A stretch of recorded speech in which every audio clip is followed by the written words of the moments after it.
Hey everyone. Renee Murphy, Principal Analyst, Forrester Research. And guess what? It's Pitch Deck Friday. Check it out. We've got graphics.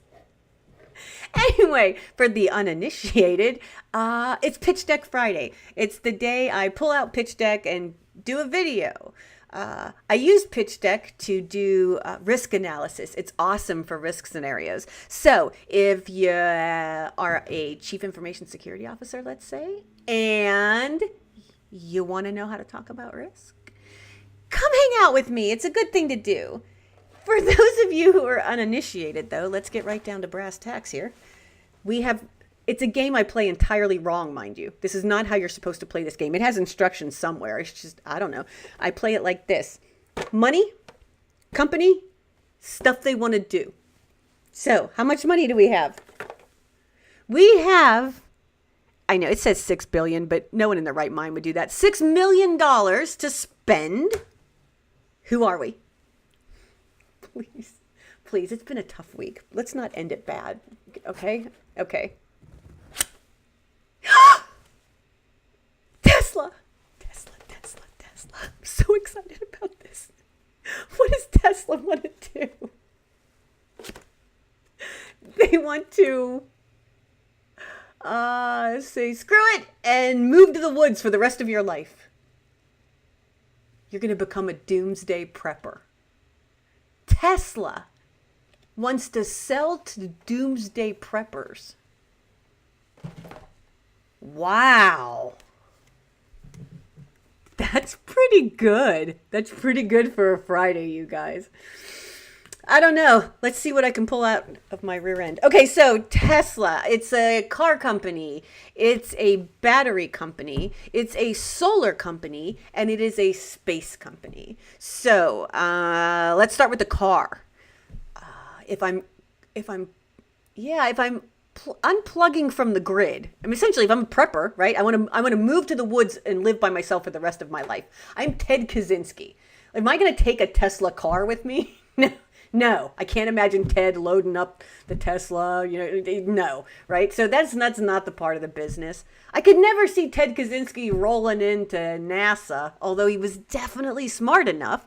I don't see him rolling into NASA and having anything common in there. Like, what can you give him from NASA? I mean, really, all they have in common with preppers is, yeah, they both like living in really tight quarters, and they both eat MREs. Right? That's all they have in common. So no, I think where the opportunity lies actually is in the solar and battery business. But the thing is, can you imagine like Tesla, just, I don't know, sponsoring the PrepperCon? There's 2 PrepperCons actually, but any of them, can you imagine? Like, no, it's not what the brand does. But I think, again, if you're a brand today and you're not thinking how you impact the future and the people who are in that future, which are millennials, you're not doing your job, right? So if I want to appeal to millennials in the future, I want to lead with them. I think what I want to do with this is say, I have a battery solution, a battery and solar panel solution that fits on 1/4 of a pallet, and it's for one single home in an emergency. It's emergency management, right?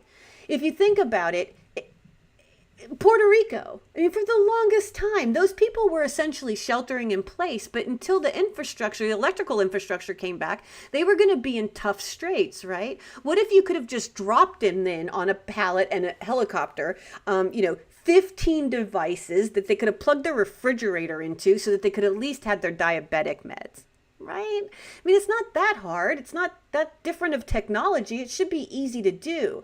Now, I bet you're wondering, well, that means everybody in the world has to go buy one. Okay, but wait a minute. After Hurricane Sandy, and I know it was like 9 years ago, but 2009, after Hurricane Sandy, the government actually coughed up billions of dollars to figure out how to get people to shelter in place, because FEMA figured out if they're going to have back-to-back storms, they don't even have a chance to get the people out of the trailers they're in, to get new trailers to where they need to go, because the last group were just put in the trailers a week before, right? So if you can shelter in place and you can have enough electricity, and you can do that, and the states have money to buy this stuff, and as far as I can tell, I don't think they have. I don't know that there's a real push toward that. We are in California because every new house built after 2020 has to be able to survive while not attached to the grid. We're going to shelter in place. I think it's the best solution for the kind of problems we end up with after a earthquake. Right? A lot of us have buildings still standing. We just have no electricity. If we can shelter in place, that works for us. If we can do that as part of our building code, then that's what we're willing to do. Any new house built in the state of California from 2020 on will have solar. It will be able to survive off the grid. So that comes to the ultimate question, right? Can you make money off of building these tiny little like self-contained solar things? And how do you branch that out into other parts of the business? Because there's only 50 states and there's only so many they're going to buy and then the business is done, right? Well, no, see, I care about the environment. But I do want to travel. I love being on a road trip. What if my RV could be retrofitted to Tesla? What if my speedboat and all its electricity and its refrigeration and its whatever could be retrofitted with Tesla? Imagine if Tesla kind of just took over just retrofit all that stuff that we have in outdoor activity kind of stuff. Forget the car, just start retrofitting this stuff. I want a boat enabled by Tesla. I want my cabin enabled by Tesla. That's a cool way to think about the market, right? So not the doomsday preppers. A couple problems with them. One, there's not enough of them for them to actually make a market. They're kind of like a subculture, not necessarily a market. And I think the other thing is that you can't get good financing for a bomb shelter. You can't get any financing for a bomb shelter. I know what you're thinking. Renee, why would you look up financing for the bomb shelter? I don't know. I just thought it was hard to get a tiny home financed. I thought, well, what are you doing for your bunker? Turns out you're not doing anything for your bunker.